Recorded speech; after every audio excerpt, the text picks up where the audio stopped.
probably won't read about in the magazines, and I bet it will work for you too. I'm not a naturally lean guy. In fact, I was downright obese for many, many years. And when I found out that it wasn't my fault, well, that was one of the best days of my life. I'm going to tell you my story because it's probably very similar to your own. It doesn't matter if you're a guy or a gal. Anyone who struggles with their weight and their waistline will relate to this story. And if you watch this entire video, which I promise you will not be online very long, I will do more than just tell you a story. I will give you the solution I discovered and use to this very day. Again, this video will not be up forever, so please watch it while you can. If you're anything like me, you've probably been beating your head against the wall for years, maybe even decades, all because you do not have that flat, firm stomach you long for. I remember the first time that I saw abs on someone. I was in the 7th grade. We were in the locker room after a football practice. Now, I knew my friend Joy had that body, the one that girls loved and that the guys wanted to have, but I never knew he had that great abs. I mean, a firm, super tight midsection that just made me want to go home and do 1,000 sit-ups. And guess what? I did. I was really sore the next day, so sore I couldn't even practice. Now, you know the look of what I'm talking about.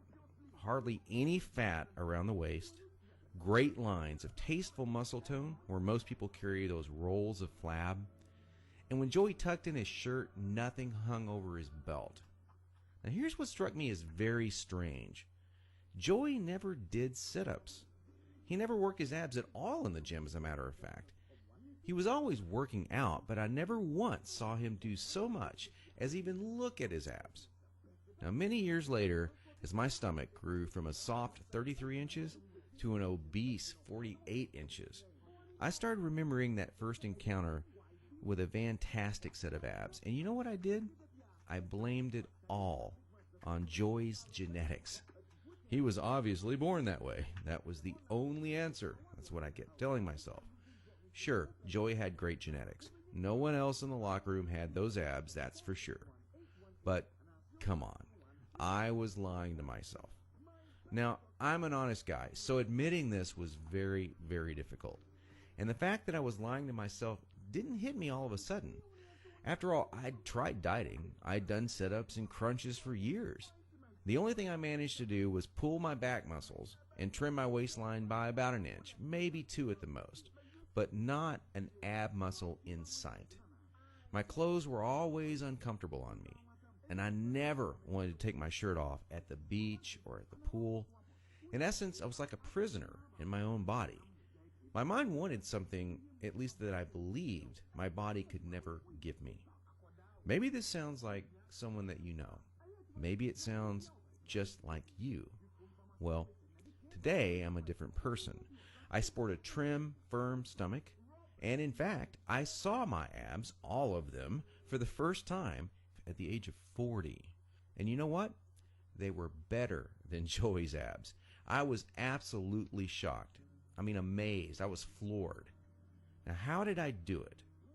First, I embraced the one truth that hardly anyone knows or will tell you about getting lean abs. It's going to blow your mind. Here it is. The best ab exercise in the world is no ab exercise. Now, that may come as a total shock to you. There is a time and place for ab exercises done correctly, for sure. But I saw the start of my abs before I ever did a crunch or ever did a leg raise, before I ever even thought about working my abs. Here's why this is the truth. If you train your abs directly too much, you're just going to build the muscles underneath your layer of fat. Now that's great if you want a bigger stomach. And that's not what most of us want. Not only that, but direct ab exercises can cause your body to go into a state of what we call overtraining. This wears you out and makes you not want to go to the gym, not want to work out. It can even ruin your enthusiasm for dieting. Now, maybe you realize why you've started working out only to stop a few days or a few weeks later. I don't know, maybe you lasted a few months. I did. There's a better way to get the job done. And it's amazingly fast. Let me tell you another quick 30-second story about how some extra attention from women once you have lean, ripped abs really is a nice payoff. I was out in a bar a couple of years ago with 6 or 7 of my old college buddies, and most of them had let themselves get pretty out of shape in the recent years. And at one point, we started talking to a group of attractive young ladies and joking around with them, and out of nowhere, one of the hottest girls in the group comes up to me and says in a flirtatious voice, "Wow, you look like you're in pretty good shape. I want to see your abs." And then she literally yanked my shirt up and started running her hands over my abs. This made 2 or 3 of the other girls come over and check out the ab show too. And of course, this was a little embarrassing. And my college buddies were even more embarrassed because they didn't have the six-pack. In fact, they were trying to hide their rolls and suck in their gut. It was pretty funny. Now, please don't get me wrong. Women obviously care a lot more